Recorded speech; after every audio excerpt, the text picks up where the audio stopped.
السلام علیکم ورحمۃ اللہ وبرکاتہ۔ الحمدللہ رب العالمین والعاقبۃ للمتقین والصلاۃ والسلام علی سید الانبیاء والمرسلین، اما بعد، اعوذ باللہ من الشیطان الرجیم، بسم اللہ الرحمن الرحیم۔ ثم اوحینا الیک ان اتبع ملۃ ابراہیم حنیفا وما کان من المشرکین۔ سورہ نحل آیت نمبر 123۔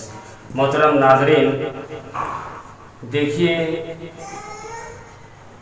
یہ سورہ النحل کی ہے۔ اس میں ابراہیم علیہ السلام جو ہمارے جد امجد ہیں، ان کے دین اور ان کے مقام اور ان کے شریعت میں اصل و رسوخ کو بیان کرتے ہوئے اللہ تبارک و تعالی نے ہمارے آخری پیغمبر جناب محمد الرسول اللہ صلی اللہ علیہ وسلم کو اس بات کا حکم دیا جا رہا ہے کہ اے نبی علیہ السلام، ہم نے آپ کی طرف وحی بھیجی ہے کہ آپ ابراہیم علیہ السلام کی ملت کا اتباع کریں، آپ ابراہیم علیہ السلام کے دین حنیف کی پیروی کریں، اس لیے کہ وما کان من المشرکین، ابراہیم علیہ السلام مشرکین میں سے نہیں تھے۔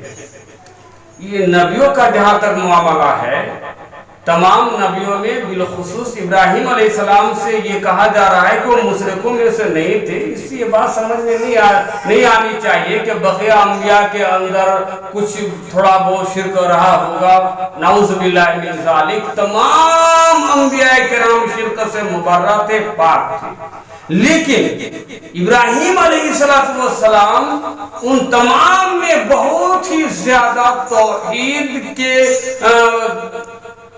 کامل اور مکمل انسان تھے۔ ان کی توحید بہت ہی مضبوط تھی، جس کی وجہ سے آپ کو ہم کو معلوم ہونا چاہیے کہ ہمارے آخری پیغمبر جناب محمد الرسول اللہ صلی اللہ علیہ وسلم کا مقام پہلے دیکھیے کہ آپ سید ولد آدم کی جتنی اولاد ہے ان میں انبیاء، اولیاء سب شامل ہیں، تمام نبیوں کے سردار ہے، تمام آدم کی اولاد کے وہ سردار ہیں اور خاتم النبیین ہے۔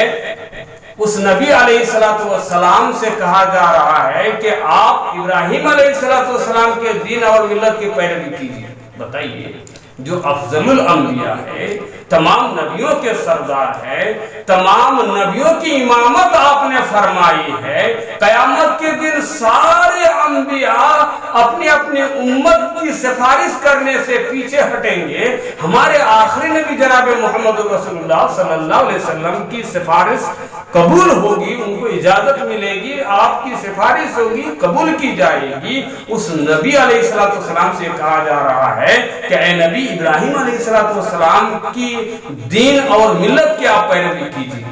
آپ اندازہ لگائیے کہ حضرت ابراہیم علیہ السلام کا دین کیسا تھا، آپ کتنے بڑے موحد تھے۔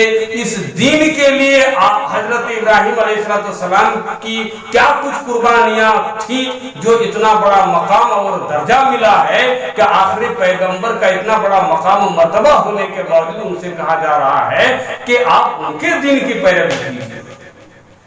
جب جب قربانی کا موسم آتا ہے، قربانی کا وقت آتا ہے اور قربانیوں کا تذکرہ ہوتا ہے، ابھی کچھ دن بعد انشاءاللہ پھر قربانی کے تعلق سے علماء کرام جمعے کے خطبات میں، دیگر پروگرام میں قربانی کے تعلق سے کافی گفتگو کریں گے، لیکن کوئی تقریر ایسی نہیں ہوگی جس میں ابراہیم علیہ السلام کی قربانی کا ذکر نہ آیا ہو۔ ضرور ابراہیم علیہ السلام کا ذکر آتا ہے۔ تو ہم کو آپ کو دیکھنا ہے کہ آخر ابراہیم علیہ السلام کی قربانیاں کیا تھی، اس کی کیا وجہ ہے کہ ان کا قربانیوں کے تعلق سے اتنا ذکر ہوتا ہے۔ تو سب سے پہلے میں دو لفظ میں آپ کو بتا دینا مناسب سمجھتا ہوں کہ قربانی کسے کہتے ہیں، اس کو پہلے آپ سمجھ لیجیے۔ قربانی ہر اس عمل کو کہا جاتا ہے جو اللہ تبارک و تعالیٰ کی قربت حاصل کرنے کے لیے انجام دیا جائے، چاہے وہ جانور کو ذبح کرنے کے ذریعے سے ہو یا صدقہ خیرات کے ذریعے سے ہو.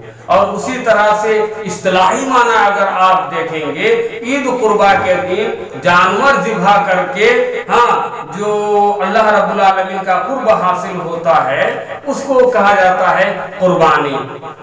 حاجی لوگ جو حجاج کرام ہوتے ہیں وہ لوگ مکہ میں قربانی کرتے ہیں مینا کے اندر، اور دوسرے لوگ جو جس جگہ ہوتے ہیں وہیں پر یہ فریضہ اور یہ عمل صالح انجام دیتے ہیں. تو اس طرح سے اللہ رب العالمین کا قرب حاصل کرنے کے لیے جو بھی اچھا کام انجام دیا جائے اس کو قربانی کہا جاتا ہے، جو اللہ کا تقرب حاصل کرنے کے لیے ہو. میں آپ کو دکھانا چاہوں گا کہ آخر ابراہیم علیہ السلام کی قربانیاں کیا تھی.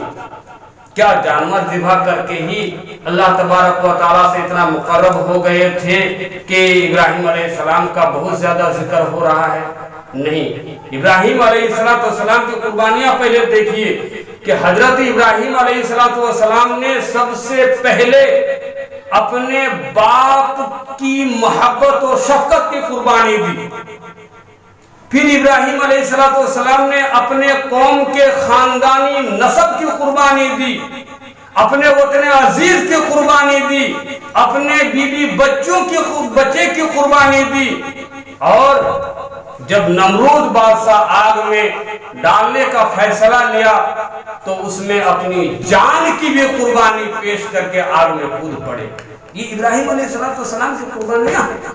جان کی قربانی، مال کی قربانی، ماں باپ کی محبت کی قربانی، خاندان اور قوم کی قربانی، اتنی ساری قربانیاں حضرت ابراہیم علیہ السلام کی ہیں جن کی وجہ سے حضرت ابراہیم علیہ السلام کا بار بار قربانی کے موقع پر ذکر ہوتا ہے، ان کا نام لیا جاتا ہے کہ ان کے بغیر جو ہے کوئی قربانی کا موضوع ناقص رہتا ہے، نامکمل ہوتا ہے. تو میرے بھائیو، آپ کو ہم کو معلوم ہے کہ حضرت ابراہیم علیہ السلام نے جتنی قربانیاں دی ان میں سب سے زیادہ قابل ذکر بیان کیا جاتا ہے جو اپنے فرزند اسماعیل علیہ السلام کو قربانی کرنے کے تعلق سے. لیکن ایک بات نہیں ہے، جب کبھی حضرت ابراہیم علیہ السلام کو آزمایا گیا، ہر آزمائش میں، ہر قربانی پیش کرنے والے کام میں وہ کامیاب اترے ہیں. جیسا کہ اللہ تبارک و تعالیٰ دوسری جگہ فرماتا ہے وَإِذِ ابْتَلَىٰ إِبْرَاهِيمَ رَبُّهُ فَأَتَمَّهُنَّ. جب کبھی اللہ تبارک و تعالیٰ نے ابراہیم علیہ السلام کو آزمایا، امتحان لیا کسی بھی قربانی کے تعلق سے، تو ہر امتحان میں وہ پاس رہے، کامیاب رہے اور 100% نمبرات حاصل کیے.